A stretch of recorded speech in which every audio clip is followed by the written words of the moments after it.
ഗരുഡ പുരാണത്തിൽ ഭഗവാൻ വിഷ്ണുവിനെ ഒരു വൃക്ഷത്തോട് ഉപമിച്ചിരിക്കുന്നു. നമ്മുടെ ആത്മീയ ജീവിതത്തിന്റെ മുഴുവൻ രഹസ്യവും ഈ ഉപമയിൽ അടങ്ങിയിരിക്കുന്നു. ഈ വൃക്ഷത്തിന്റെ പേര് ധർമ്മമാണ്. വേര് ശക്തമാണെങ്കിൽ മാത്രമേ വൃക്ഷം നിലനിൽക്കുകയുള്ളൂ. അതുപോലെ തന്നെ ഭഗവാന്റെ നിർദ്ദേശങ്ങൾ അനുസരിച്ചുള്ള ജീവിതമാണ് യഥാർത്ഥ ധർമ്മം. ധർമ്മമില്ലാത്ത ജീവിതം എത്ര വലിയതായാലും ഒടുവിൽ തകർന്നു പോകും. ഈ വൃക്ഷത്തിന്റെ തടി വേദങ്ങളാണ്. വേദങ്ങൾ എല്ലാ ആത്മീയ ജ്ഞാനത്തിന്റെയും അടിസ്ഥാനമാണ്. ജീവിതത്തിന്റെ ലക്ഷ്യവും ആ ലക്ഷ്യത്തിലേക്ക് എത്താനുള്ള മാർഗവും അവ നമ്മെ പഠിപ്പിക്കുന്നു.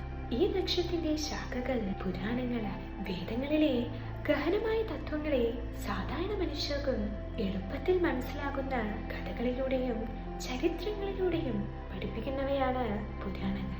ഈ വൃക്ഷത്തിന്റെ പൂക്കൾ യജ്ഞങ്ങളാണ്. കലിയുഗത്തിൽ ശ്രീ ചൈതന്യ മഹാപ്രഭു നമ്മെ പഠിപ്പിച്ച ഹരിനാമ സങ്കീർത്തന യജ്ഞം തന്നെയാണ് ഏറ്റവും ശ്രേഷ്ഠമായ. ഈ വൃക്ഷത്തിന്റെ ഫലം മോക്ഷമാണ്. എന്നാൽ ഒരു ഭക്തരെ സംബന്ധിച്ച് മോക്ഷം പോലും അന്തിമ ലക്ഷ്യമല്ല.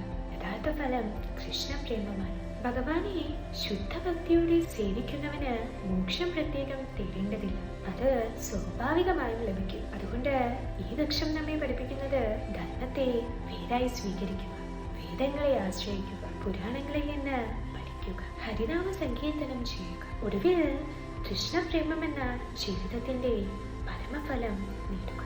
ഹരേ കൃഷ്ണ.